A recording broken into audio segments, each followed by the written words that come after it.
Capítulo 15. Do 15º preceito da arte de bem morrer, que é o sacramento do matrimônio. O sacramento do matrimônio possui duas espécies de instituição. Uma com contrato civil pela lei natural e outra como sacramento pela lei do Evangelho. Falaremos das duas instituições brevemente, não de modo absoluto, mas apenas no que concerne à arte de bem viver para bem morrer.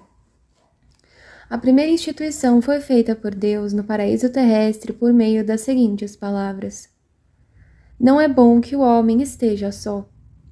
Vou fazer-lhe uma auxiliar que lhe corresponda.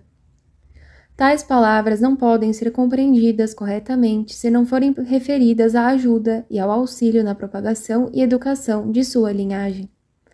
Santo Agostinho diz com toda razão que em nada o homem necessita da mulher, a não ser para dar à luz e educar as crianças, pois em outras coisas o homem obtém mais auxílio de outros homens do que da mulher. Portanto, pouco após a mulher ter sido formada, Adão disse sob inspiração divina: Por isso deixará o homem o pai e a mãe e se unirá à sua mulher, e eles serão uma só carne. Aquelas palavras Nosso Senhor atribui a Deus no Evangelho de São Mateus, dizendo: Não lestes que o Criador, no começo, fez o homem e a mulher e disse: Por isso, o homem deixará o seu pai e a sua mãe e se unirá à sua mulher, e os dois formarão uma só carne? Assim, já não são dois, mas uma só carne. Portanto, não separe o homem o que Deus uniu. Nosso Senhor atribui aqui estas palavras a Deus, porque Adão não falou por si mesmo, mas sob inspiração divina. Tal foi a primeira instituição do matrimônio. A outra instituição, a elevação do matrimônio, a dignidade de sacramento, é encontrada na Epístola de São Paulo aos Efésios. Por isso, o homem deixará seu pai e sua mãe e se unirá à sua mulher, e os dois serão uma só carne. Este mistério é grande, eu digo isto com referência a Cristo e à Igreja. Esse matrimônio é um verdadeiro sacramento, como prova Santo Agostinho em seu livro sobre o bom matrimônio, onde diz: Em nossas núpcias, a santidade do sacramento do matrimônio é mais importante do que a fecundidade do ventre. E mais adiante, a vantagem que todas as nações e pessoas encontram no casamento consiste em gerar filhos na fé e na castidade. Mas no que concerne ao povo de Deus, também consiste na santidade do sacramento. E em seu livro sobre a fé e as obras, diz: Na cidade de Deus e em seu monte sagrado, ou seja, sua igreja, o casamento não é somente um elo, mas também é considerado um sacramento. Sobre este ponto, nada tenho a acrescentar. Resta apenas explicar como o homem e a mulher, unidos pelo matrimônio, devem viver de modo que possam obter uma morte feliz. Há 3 bênçãos que acompanham o matrimônio, se bom uso for feito dele, a saber: os filhos, a fidelidade e a graça do sacramento. A geração de filhos, juntamente com a educação apropriada de sua linhagem, deve ser levada em conta se quisermos fazer um bom uso do casamento. Por outro lado, comete pecado muito grave aquele que busca apenas prazeres carnais no casamento, sem levar em conta a procriação. Por essa razão, Onã, um dos filhos do patriarca Judá, foi severamente condenado nas Sagradas Escrituras por evitar a procriação, lançando seu sêmen por terra no ato conjugal, o que é um abuso e não um uso do sacramento. Mas se porventura um casal venha a ser oprimido com o número de filhos, os quais não podem sustentar por conta da pobreza, há um remédio que muito agrada a Deus, que consiste na separação do leito conjugal por mútuo consentimento, a fim de passarem seus dias em oração e jejum. Se foi do agrado de Deus que pessoas envelhecessem na virgindade, seguindo o exemplo da Santíssima Virgem e de São José, cujo modo de vida foi imitado pelo imperador Henrique II e sua esposa Cunegunda, pelo rei Eduardo e Edite, pelo conde Euseário e sua esposa Delfina, assim como muitos outros, porque seria agradável a Deus ou ao homem que casais por consentimento mútuo não vivam juntos como marido e mulher, de modo que passem o resto de seus dias em oração e jejum? Novamente, é um pecado muito grave que pessoas unidas pelo matrimônio e abençoadas com crianças negligenciem sua piedosa educação ou permitam que passem necessidade. Sobre este ponto, temos muitos exemplos, tanto na história profana quanto na sagrada. Porém, por uma questão de concisão, contentar-me-ei em expor um exemplo retirado do primeiro livro de Samuel. Naquele dia, farei cumprir-se contra Eli tudo o que disse acerca da sua casa. Começarei e cumprirei. Eu lhe predisse que sua casa seria condenada para sempre por causa da iniquidade, pois ele sabia que seus filhos ofendiam a Deus e não os repreendeu. Por isso jurei à casa de Eli que a iniquidade de sua casa jamais será perdoada, nem com sacrifícios, nem com oferendas. Deus predisse o que iria acontecer e em pouco tempo a ameaça se cumpriu. Os filhos de Eli foram mortos na guerra e o próprio Eli caiu de sua cadeira para trás, quebrando o pescoço e morrendo miseravelmente. Se Eli, que for um homem justo e juiz de seu povo, pereceu miseravelmente com seus filhos, os quais não educou como devia e não castigou quando se tornaram maus, o que será daqueles que não somente não se preocupam em educar seus filhos propriamente, como também, por seu mau exemplo, os encorajam a pecar? Em verdade, não podem esperar outra coisa senão um fim horrível para eles e para seus filhos, a não ser que se arrependam em tempo e façam a penitência devida.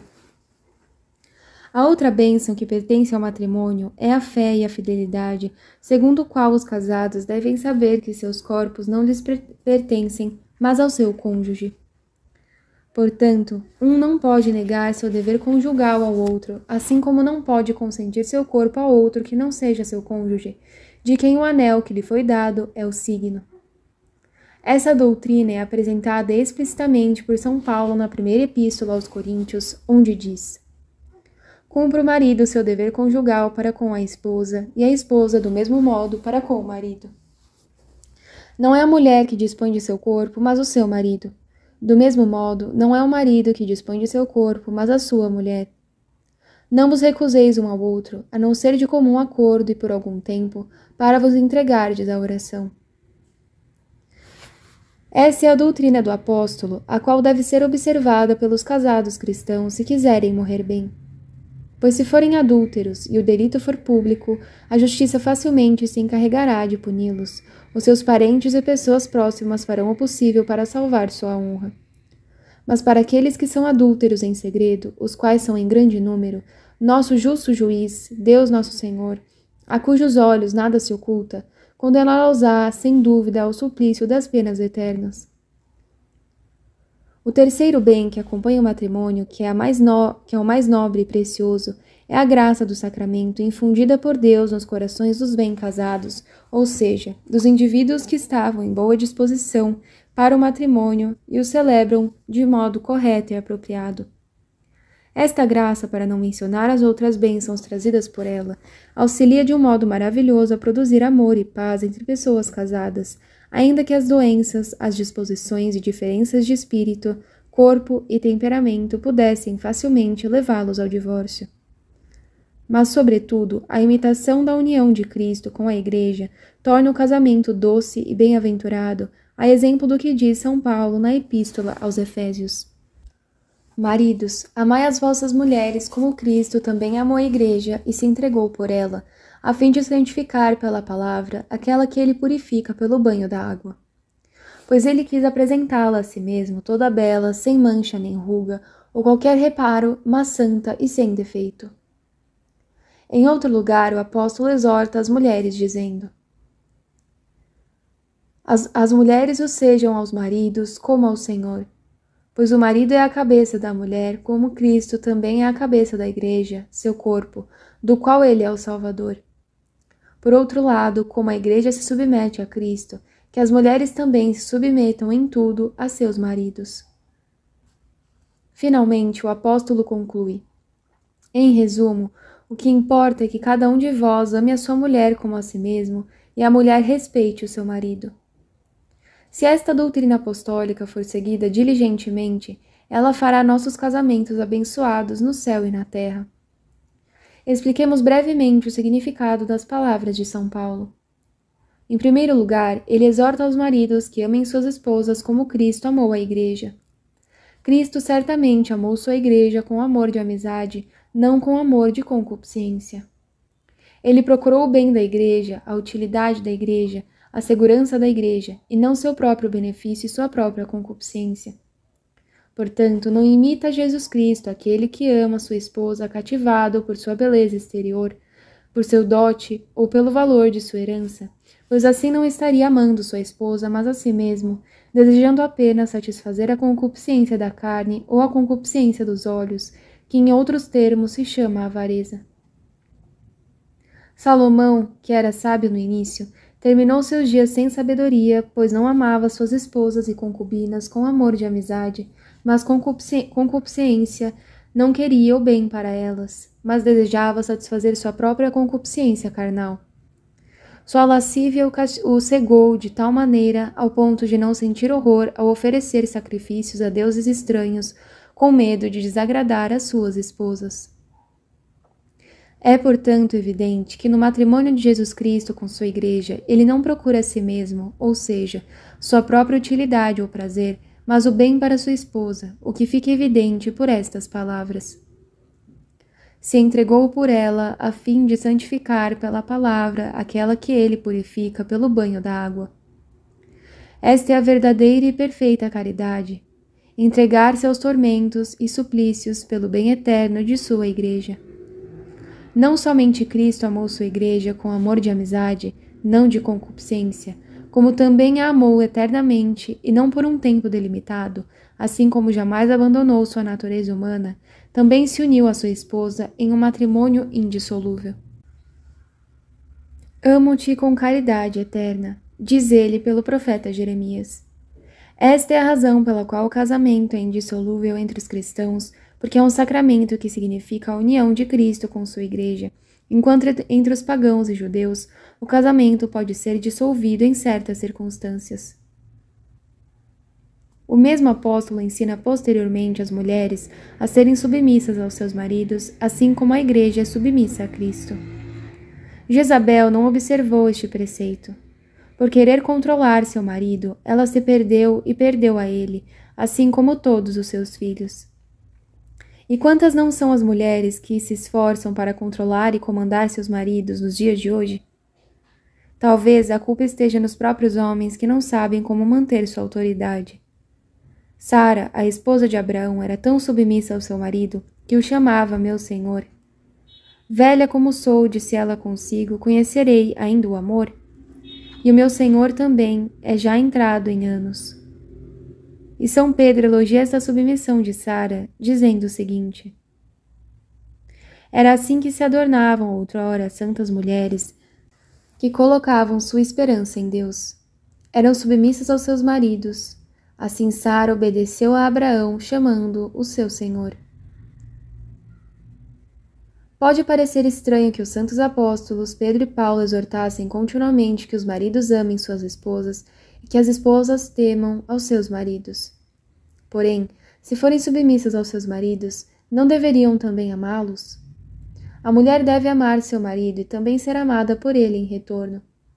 Não obstante, deve amá-lo com temor e reverência, de modo que o amor dela não impeça o temor, pois do contrário a mulher se tornaria uma tirana. Dalila caçoava de seu esposo Sansão, apesar de sua força, tratando-o não como seu marido, mas como seu escravo. E no livro de Esdras se fala de um rei que, cativado de amor por sua concubina, permitiu que ela se sentasse à sua direita no trono. Ela, porém, tirou-lhe a coroa e a colocou em sua própria cabeça, chegando inclusive a dar bofetadas no próprio rei. Por isso, não devemos nos surpreender que Deus tenha dito à primeira mulher: teus desejos te arrastarão para teu marido, e ele te dominará. É por isso que não é pouca a sabedoria requerida do marido para amar e ao mesmo tempo conduzir sua esposa. Assim como para admoestar, ensinar, corrigir e castigar se for preciso, de modo que a ame verdadeiramente como a metade de seu corpo. Por outro lado, é preciso que a mulher ame reciprocamente seu marido e possa se persuadir de que, da mesma forma que ele a ama, é por caridade, não por ódio que a admoesta. Vejam o exemplo de Santa Mônica, mãe de Santo Agostinho. Seu marido era um homem cruel e um pagão, mas mesmo assim ela o suportou com tanta piedade e prudência que sempre foi amada por ele, até finalmente convertê-lo para a fé de Cristo.